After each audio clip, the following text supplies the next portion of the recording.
Sejam bem-vindos ao Pampa Debates, que hoje vai tratar da prisão do ex-deputado Eduardo Cunha, da reforma política, do caso Jardel, entre outros assuntos. O ex-deputado federal Eduardo Cunha está preso. O presidente da Comissão de Constituição e Justiça da Câmara, o deputado federal Osmar Serralho, do PMDB do Paraná, disse hoje que a prisão de Cunha representa a queda da República Brasileira. Acho que ele está bem equivocado, né? A prisão de Cunha significa, no mínimo, o fortalecimento das instituições que zelam pelo bem público. O que pode vir para frente em termos de prisões? Eu tenho... Deputado Turra, vamos aqui na mesa do cassino. Bom, na verdade, a lista vai ser longa, né? Sem dúvida alguma, mas eu acho que hoje, antes de mais nada, é um dia da gente efetivamente comemorar a República do Brasil, a justiça, as instituições, a prisão de alguém que se esperava efetivamente preso. Eu comemoro isso, falei na tribuna, e não tenho dúvida alguma que a sequência que virá, podem vir outros nomes, mas nós vamos, o juiz Moro, a justiça vai chegar no Lula. Eu acho que a figura central é o grande maestro de todo este golpe que aconteceu no Brasil, porque o golpe foi esse, contra o erário público.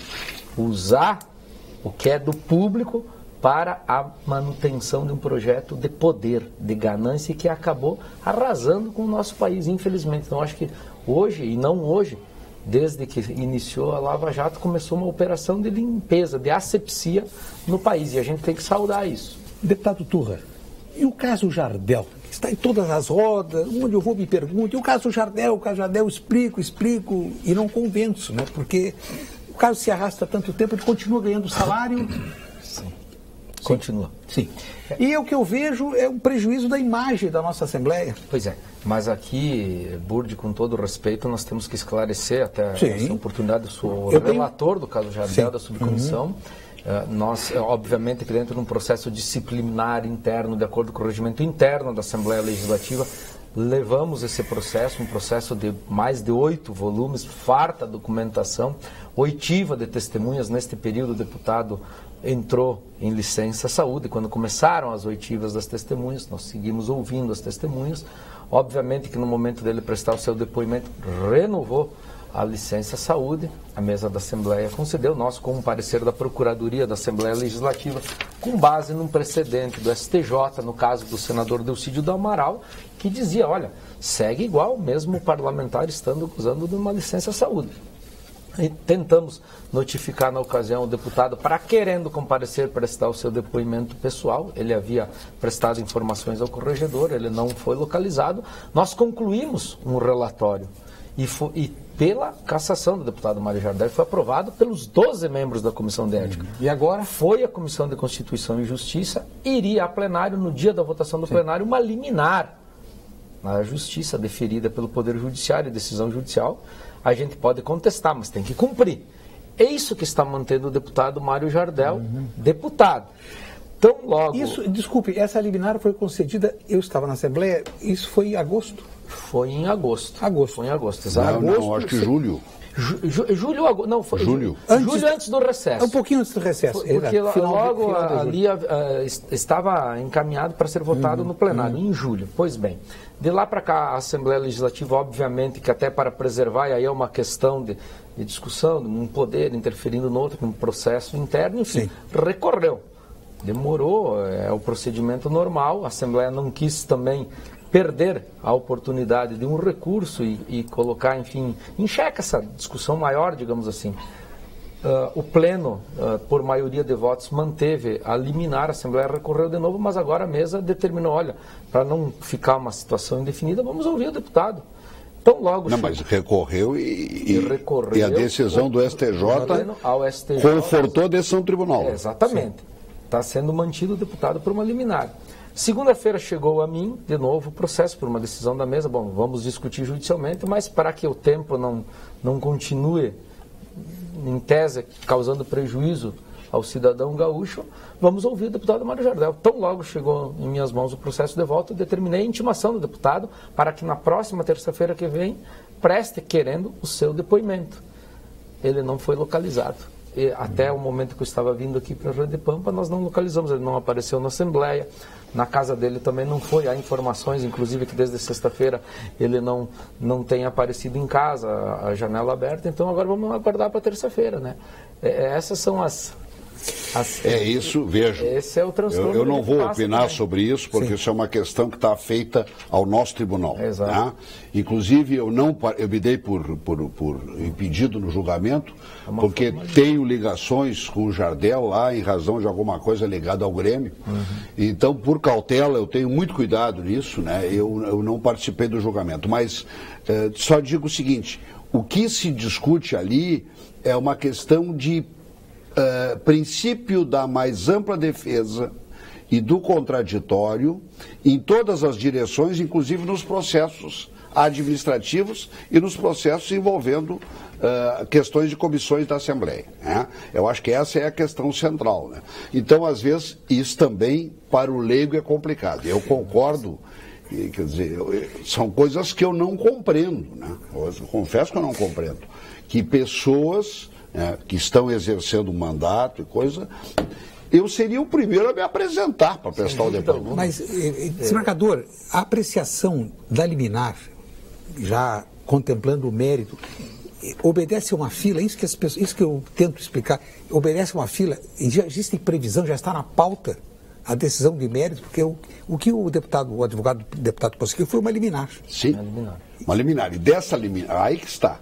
Então, o que caberia à Assembleia? Prosseguir no que o deputado está prosseguindo. Sim. Houve aí uma tentativa em Brasília. Sim. E essa tentativa em Brasília, eu não acompanhei, assim, eu não gosto de falar daquilo que eu não conheço com profundidade. Então, eu vou dizer o que eu estou imaginando. Sim. Né? Essa decisão a decisão de Brasília confortou a decisão do Tribunal de Justiça. Sim. E agora a Assembleia, acho que no meu entender de forma muito correta, está prosseguindo vai tentar ouvi-lo, né? Vai ser ouvido, ele pode inclusive chegar lá e exercer o direito de ficar calado. Né? E aí, isso feito, o relatório, nós vamos, eu e mais meus dois colegas que compõem a subcomissão, sem dúvida alguma, vamos agilizar, porque efetivamente eu não tenho por que demorar mais. O problema vai ser esse. Em tese, localizar o deputado Mário Jardel. Eu concordo, ele é meu colega, é uma situação bastante desconfortável julgar um colega. Eu sou advogado, eu tinha uma certeza na minha faculdade, eu não seria, porque não vejo vocação juiz ou promotor, né? E fui com muito orgulho advogado, e sou ainda durante 20 anos. E estou na Assembleia em 2 anos, é o segundo caso que eu enfrento como um dos membros da subcomissão. Mas eu, honestamente, também, como o senhor falou, acho que seria um gesto, vai ao encontro, esclareça, enfim. Isso, o contrário acaba prejudicando cada vez mais, não perante a comissão, perante a sociedade. A telenovela procura um Jardel. Mas eu quero fazer uma ressalva aqui, porque comete uma injustiça. Eu vi muitos comentários quando surgiu, foi denunciado o problema. Voto em jogador de futebol. Não, nós já tivemos jogador. Porque o voto do eleitor no jogador de futebol é o chamado voto retribuição.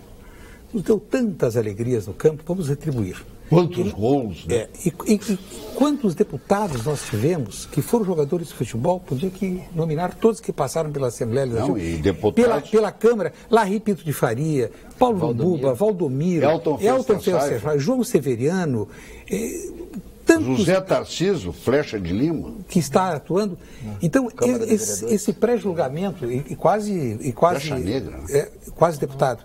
Então, eu quero... Mas nós estamos falando especificamente do Jardel. Não, mas eu faço a ressalva para que na próxima eleição...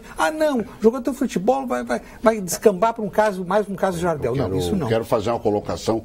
Eu acho que essa questão de reeleição, ela passa por uma decomposição. Eu penso que para cargo de poder executivo, não. Sou contra a reeleição. Agora, os cargos proporcionais, sim. Aí é diferente, por exemplo. Senado, mas sabe que, deputado federal... Que, honestamente, uma das coisas que eu acho que o Brasil precisa pensar, pelo menos, talvez, estabelecer um limite de reeleição, inclusive, para os parlamentos.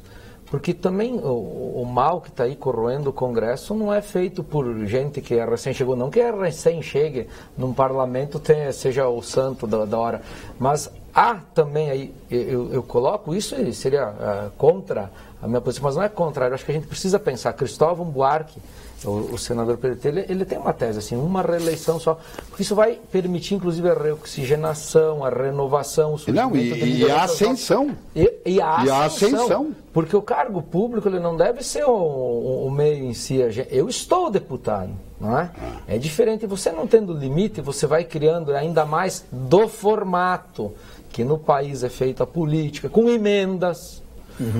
A utilização, nós não falamos aqui do fundo partidário, a forma que ele não está regrado, bem regrado, é uma perpetuação no poder, sim. Lista, nós não estamos falando aqui que estão falando aí na reforma, a lista fechada, para mim, ela é horrível. Quem vai participar da lista, a não ser quem já está lá em primeiro lugar, ou os primeiros da fila? Isso, a população, o Brasil e nós temos que ter o dever e a consciência de denunciar, lá e provocar o debate. Eu não tenho convicção que nos parlamentos não deva haver um limite. Uma reeleição, que vai ser deputado quanto tempo eternamente? O Eduardo Cunha, quanto tempo? Nós, por exemplo, no Poder Judiciário não temos reeleição. O advogado Flávio Caetano, que atua na defesa da ex-presidente Dilma no Tribunal Superior Eleitoral, rebateu o argumento do ministro do Supremo Tribunal Federal, Luiz Fux, que é também vice-presidente do TSE, de que seria possível, disse o ministro Fux, seria possível separar as contas de Dilma e de Michel Temer para julgamento das ações que pedem a cassação da chapa que ganhou a eleição de 2014. O advogado Caetano destacou que, pela legislação brasileira, a chapa é única e que é presidente, vice, tesoureiro, assinam juntos a prestação de contas. Então, estabelece-se aí um debate que está ganhando dimensão em todos os veículos. Doutor Luiz Pereira. O presidente está dizendo que é impossível essa dissociação, mas foi feita uma coisa muito pior. Foi possível, dentro do impossível, a dicotomia, se é que nós podemos assim dizer, da sentença dada à senhora Dilma. Ela foi cassado o seu mandato, mas preservado o seu direito político. Isso foi uma excrescência, na minha... Então tudo é possível depois disso. E o pior, presidido pelo presidente do Supremo Tribunal Federal, que esqueceu o que é com. Isso não podia com impedimento dos seus direitos políticos nos próximos 8 anos. Foi possível isso. E agora o Flávio Caetano dizer isso aí. Quer dizer, nós estamos no Brasil, tudo é possível. Depois disso, tudo é possível. Rasgue a Constituição. Rasguem. Vejam, a decisão tomada no Senado é uma decisão em que os senadores eram magistrados. Não cabia ao presidente interferir numa proposta que foi levada à mesa. Ele presidiu aquilo. Ele não podia dizer, não, eu não aceito essa proposta. Quem decidiu sobre aquilo foram os senadores investidos na condição de juízes. Então a decisão foi tomada, e eu acredito que o Supremo Tribunal Federal, nessas questões, claro, isso aí é interpretação. O que eu quero dizer é o seguinte, a condição do presidente foi de presidir a sessão do Senado. Agora, ele tinha que administrar o que surgia lá. As questões trazidas lá, ele não podia dizer assim, não, isso aqui não pode. Desembargador, o senhor assistiu o julgamento tanto quanto eu, evidente que a sua condição... Não assisti como deveria. Não, assistiu... Parte sim. Tanto quanto eu. E o senhor viu que o Lewandowski estava já sabendo daquela possibilidade, tanto que ele estava dizendo assim, lei número 5, lei número 10, não sei o que. Ele tomou conhecimento de que teria, evidente, avisaram a ele que teria a proposta. Uma manobra feito vergonhosa, foi reformada a Constituição no momento que não devia ter sido, para, obviamente, que também preservar direitos futuros de quem mais vier, e tem Delcídio, etc. Eu achei isso aí uma excrescência. Concordo, em parte, com o desembargador. Agora, vejam bem. Dos senadores todos os senadores. Lá, o senhor lembra como começou a sessão? Cátia Abreu foi vergonhoso. Como começou a sessão? A Constituição é clara. Perde o mandato com a cassação. Com a cassação. Ponto final. É uma condição indissociável. Exatamente, não tinha como abrir. Vergonhosa para o público brasileiro. É uma vergonha. Aliás, quando a gente estava imaginando, bom, estamos entrando num ritmo de novo, a classe política se recuperando um pouco, paf! Vejo. 47 do segundo tempo. Um dos senadores que eu mais admiro, Cristóvão Buarque. Como é que ele votou? Votou exatamente nessa linha. Vejo, não? Ele já sabia. Não, ele sabia que teria proposta. Por pena, aí que por compaixão. Às vezes nós sabemos que surgirá uma preliminar, nós sabemos que surgirá alguma coisa no julgamento. Os senadores eram magistrados. Mas o ponto final do deputado estadual Sérgio Turra. Bom, o meu ponto final é de otimismo. Eu acho que nós devemos, tenho convicção, continuar acreditando no Brasil, no futuro do Brasil. As nossas instituições são firmes. Hoje é um dia para ser comemorado, sim. A Justiça, a Polícia Federal, o Ministério Público estão cumprindo o seu papel. Nós estamos passando por um momento de asepsia. E a população não pode se isentar ou tirar a sua responsabilidade. Nós só vamos melhorar a política fazendo mais política. Participe, se informe, cobre e faça a sua parte pelo país. Se omitir, não votar, não estou nem aí, só criticar, não vai contribuir em nada. Eu acredito, confio, tenho certeza. O Brasil efetivamente entrou num rumo diferente, de mudança mesmo.